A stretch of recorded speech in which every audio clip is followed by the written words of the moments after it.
It was a crisp autumn day in New England during the year of 1844 when William Miller, a Baptist lay preacher, gathered along with a few of his followers to witness the appearing of Christ.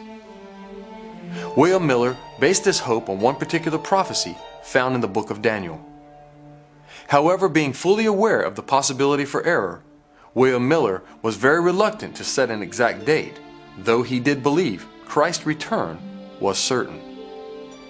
Based on his own study, as well as the interpretation of his colleague Samuel S. Snow, he calculated that Christ would return October 22, 1844. The main text for this prophecy is found in Daniel 8:14. For 2,300 days, then the sanctuary shall be cleansed. Miller applied the biblical principle that in prophecy, a day symbolizes 1 year. Based on this, he logically concluded that this prophecy covered a 2,300-year time span, and if he could identify the starting point, he could then calculate when the sanctuary would be cleansed. It is important to note that the popular theology of that time period understood the earth to be the sanctuary.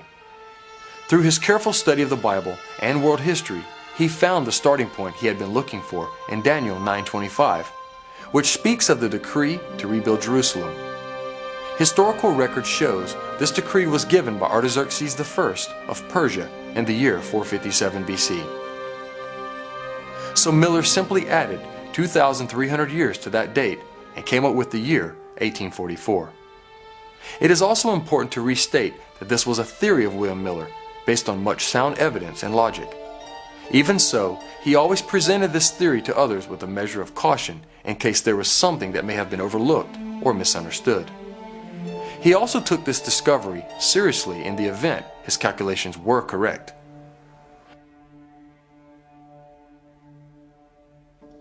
Based on all the evidence at hand, William Miller and a few of his followers, sometimes called Millerites, gathered at Ascension Rock, a limestone ledge behind Miller's farm, on October 22, 1844, and waited in vain for Christ to return.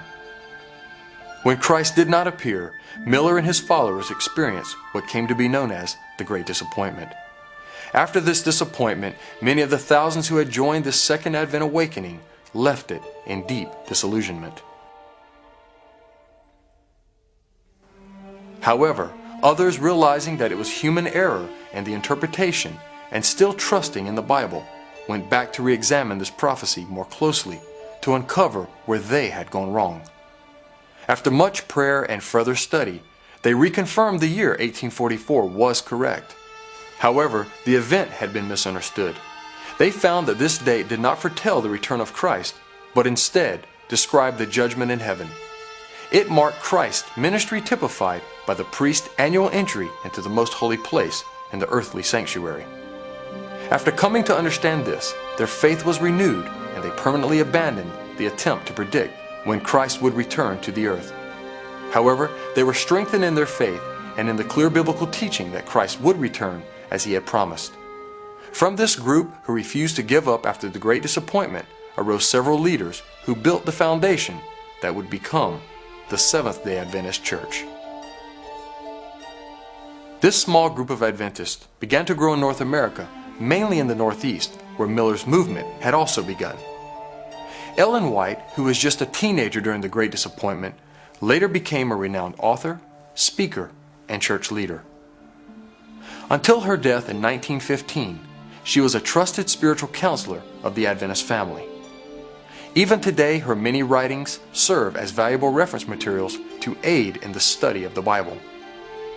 From the time of the Great Disappointment, this Adventist group found new momentum and continued to grow rapidly. Because of this growth and a need to organize, they met in Battle Creek, Michigan in 1860 and chose to identify themselves by the name Seventh-day Adventist.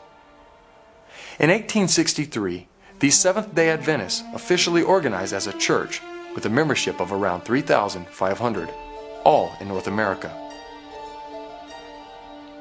However, by 1900, the church had spread to many parts of the world with a membership of more than 75,000.